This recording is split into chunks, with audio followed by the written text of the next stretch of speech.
Isang magandang morning po sa atin lahat at narito ngayon sa ating kabilang linya mula sa Iloilo. Walang iba kundi si si Director Bartolome. Sir, magandang araw sa iyo, sir. Magandang araw po, Miss Pe. Oo. Ano din sa mga nakikinig sa programa mo. Oo. So, sir, kamusta na ba ang inyong dyan sa inyong rehiyon? Ay, okay naman po. Busy kami. Busy po minuto. Nung Lunes po ay nasa Pampalot na kami sa Red Cross. So, pinagtal. Nag-training po yung mga family circles natin doon ng point raising at meat processing. Nung namang araw na po ito ay yung isang team natin ay nasa Concepcion, no? Northern Iloilo. Nag-training po sila ng meat rings, speed rings, no? Paggawa ng speed rings at ito pang produktong nasa dagat. So sir, lahat ng regions na interview namin ay sinasabi nila talagang tutok kayo ngayon sa mga trainings. Opo. Bago po yun, bago sila sasagawa ng training sa production, ay usually po ang standard na training na binibigay natin ay of course value formation po. Value sa values, tapos po ay financial literacy, tapos savings, utilization.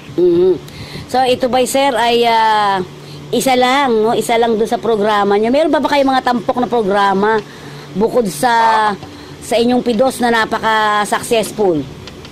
Oo. Ito po, third quarter, magdalas quarter na, second semester na. Ang pinag-aandan po namin ay yung tinatawag nating MOPIA, no? Opo. Yung paghirang sa mga model OFW families, no? Taon-taon po yan, no? Ang MOPIA po ay Model OFW of the Year Award. So yan ang tutok nyo ngayon? Dahil July na, sa susunod, medyo na. Usually po kasi ang awarding yan ay December, pero bago po yung national award, ang awarding ng national ay dumadaan po muna yung nagsisimula po yan sa awarding ng regional, which is award ng MOPIA. So this po, bandang October, no, ay ginagawa na natin ang pag-award sa regional level. Gusto nyo uling makakuha, sir? Oo, by regions kasi ang pagpipili ng mga MOPIANs, no?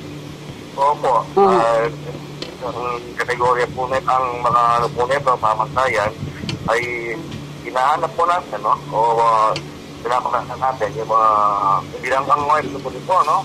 Pamilya po ito. So, hindi po ito nating OFW, kundi pamilya, no? Kung pamilya, naging ang paano nila naipawan, no? Ang kahirapan ng pag-iiwalay. Dahil na siya nagtrabaho sa labas, paano kahit na magkahiwalay sa distansya, pero nanatiling po matatay ang kanilang pamilya. At nagampanan nila na maipawan at napayunod ang kanyang mga paghihirap at nag-emerge po sila, no? Na model pa rin. Ibig sabihin, ang mga bata ay matatag ang pamilya, solid. Ang mga bata ay nakatapos sa mga pag-aaral nila. Ang pamilya ay nagko-contribute, no? Sa komunidad, no? Civic involvement. At nakapag-ipon ng sapat at nakapag-invest pa. Nakapag-negosyo pa. So ngayon, sir, yung nakuha nilang gain sa operations ay masustain. So ngayon, sir, ang focus natin ay hindi lang OFW, no? Ang focus natin ay OFW plus the families. No, yes, sir? Oo. So yan ang maganda eh. So, sige, sir, kasi, kayo po. Sige, sir. Kasi po naman kaya naman po sila ang kababayan natin nag-abroad, di ba? Kasi naman sa pamilya. At ang priority nila, ang unang-unang lumalawas sa priority, kaya nag-abroad ay makatapos ng mga bata. Oo nga. At kasi maging stable ba? Financially stable. So sir, ngayon, itong MOPIA, matagal na to, ilang panahon na rin itong MOPIA. Sa tingin niyo, dyan sa inyo, sa Iloilo, how successful is it? Dito po sa Iloilo ay talagang tinataguyod nila yung MOPIA na yan?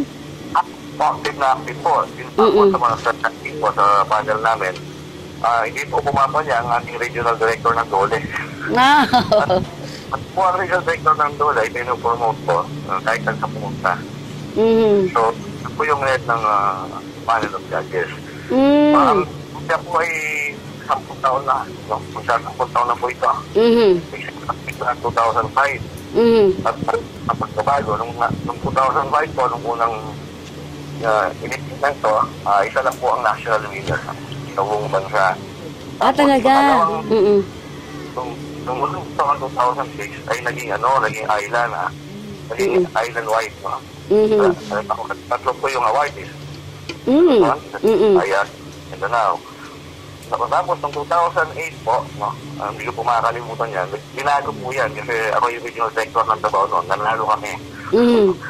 Ang naging awardee si Alice Virgie Lagunsay, no? Ito po sabi niya sa social service worker sa Hong Kong. Kalingitan po kasi yung mga CBAs, no? Mga CBAers families. Kaya ang nangyari po, no, ay ginawa ng dalawang kategorya. Isa po sa landscape. Isa sa CBAs. Ngayon. At saka ngayon, kasama na rin yung mga nagsiservisyo sa community, sir? Opo, may special award po. Outstanding achievement po on community projects, saka po outstanding achievement in entrepreneurship. So, totoo ba, sir, na nasa director daw yan? Nasa namumuno yan para maging matagumpay yung mga, itong MOPIA, for example, yung mga proyekto niyo. Yan ba'y nasa humahawak talaga? Nasa head? Kasi lahat ng puntahan mo, successful eh. Ito po. Marami po naging successful, no? Baka iba ay naiika lang, minsan po nila nominate, ayaw ng nag-decline po yung iba. Pero hindi naman po yan ngayon. Marami pong porsyento ang nagtagumpay din. Despite ng ad. So sir, baka may panawagan ka dun sa mga gustong sumali sa MOPIA. Nasa iyo po yung pagkakataon. Sige po, sa mga nakikinig po. Bukas po ang nomination. Kahit anong grade man kayo. Pwede po mag-nominate ay kahit sino, no? Kahit mga organisasyong sibiko, no? Bahan, no? Kahit individual po. Ang hinahanap po nating model OFW Pabinawdari sa inyong mga community ay yung tumuto doon sa ating pamantayan, no? Sabi po natin kanina, nanatiling matatag ang pamilya kahit na ang isang miyembro ay nasa labas. Pagkatapos ng kanilang mga anak at naging successful din sa mga profesyon ng mga bata, no? Tapos, aktibo po, nakikilang sa affairs na pamayanan. So, civic social civic participation o consciousness. At dapat punta po ng kabuhayan, no? Negosyo. At ibig sabihin, despite sa paral ng anak at nagpupundar ng bahay, nakapag-ipon pa rin ng sapat para pagbalik niya ay may negosyo na magpupunang sa So sir, dyan po sa lugar yun sa Iloilo, gaano po ba karami ang mga OFW? Ang sabi po ay port, no? Opo. Just, muna po yung NCR, no? Tapos, ang mga club, yung Davao, Cebu, no? Ang apat po halos, no? Ang Iloilo. So sir, sa Sea-Base, marami rin sa inyo dyan, no? Opo. Nasa mga 400,000 po.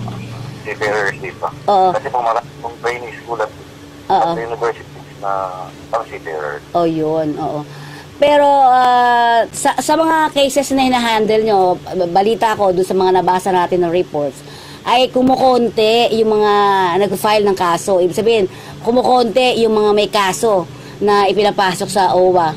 Totoo po ba yun? Maaari po kasi po ang susi naman po talaga ng mga incident, no? ng mga kaso ay nasa kahandaan ng ating mga kababayan na umalis. Kaya nga po pinapalakas po lahat na per departure orientation seminar para maging mulat ang mga kababayan natin sa kanilang mga karapatan sa trabaho at kung ano yung mga dapat na gawin at hindi ginagawa. At pagdadaan po ng kultura, mga pagdadaan sa kultura sa pupunta nilang destinasyon. Yan.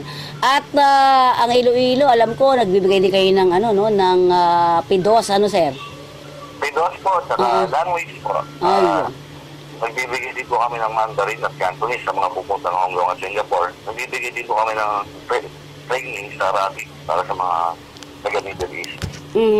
So sir, Pero, kuya, dun sa mga proyekto natin na dyan sa Iloilo, ano-ano pa yung mga proyekto ninyo na talagang naging, bukod sa MOPIA of course, ay mga programs and services ng inyong rehiyon, sir? katulad din po lang ito nating regional offices, may mga scholarship po tayo. Ito, papasokan na. Meron po tayo mga overseas OFW Development Scholarship Program. Ito po ay scholarship program bukas sa mga active OFWs, mga anak nila, ang mag-college. Pero ang gap lang po dito ay ang nag-abroad ay ang sahod ay hindi tataas na $400. Yun. Wala po rin examination, hindi tulad ng ETSP, no? Na may examination ng ETSP in August. Ito po yung walang examination, batay lang po ito sa income. Yan.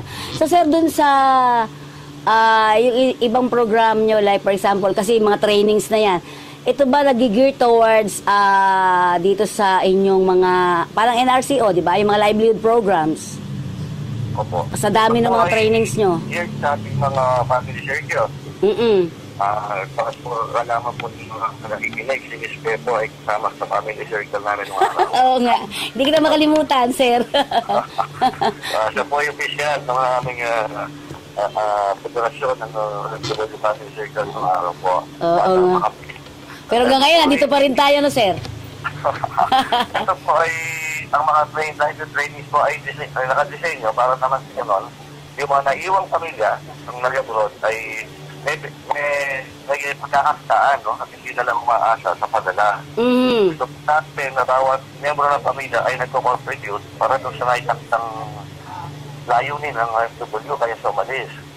So, hindi lang po pala asa at naghihintay na lamang kung ano yung papadala, kundi sila rin po ay kumakayod para yung padala ay may safe at later may invest pa.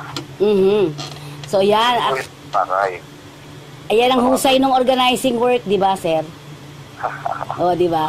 At alam niyo mga kaibigan, si Mr. Bartolome ay Dismayo, talaga namang sikat na sikat yan in terms of organizing work. At yan, mulat sa pool pa yan, sir. Well, sir, may mga message ba kayo sa ating mga kababayang OFW, yung mga mag-OFW o tsaka yung pamilya na naiwan dito? Nasaan niyo po yung pagkakataon, sir? Sige po. Kasi sa mga gusto mga mag-abroad naman, yung mga pagmalis pa lang, tiyakin po nasa tamang ayos ang pag-alis ninyo. Ibig sabihin, dumaan po sa VOA ang kontrata na verify. At po, bago umalis, nagdaan po, sinusuit po natin yung Departure of Reputation Seminar at language training. Sa mga naiiwan naman pong pamilya, nagdaan po natin lagi ng ang pag-abroad ng inyong mahal sa buhay ay hindi matagalan. Pansamantala po yan. Kaya habang nandun siya, magtulong-tulong po tayo. No? Huwag lang tayong umasa sa kanya, kundi tulong-tulong po tayo at magtataguyod ng ating kabuhayan. Okay. So, thank you very much, Mr. Ron Bartolome ng Iloilo. Ayan, ako, napakagaling po niyan. At alam mo ba, bidang-bida ka nga dito sa Manila, sa NCR. Kilalang kilala ka nila. So, with that, sir, sa susunod pa mga panahon, pwede ba kami makatawag ulit sa'yo? Yes, okay na po, Mr. Okay. Thank you very much, mga kababayan po. Bidang-bida po yung mama na yan pagdating sa usapin ng pagtataguyod sa karapatan at kagalingan ng ating mga OFWs. Thank you very much po.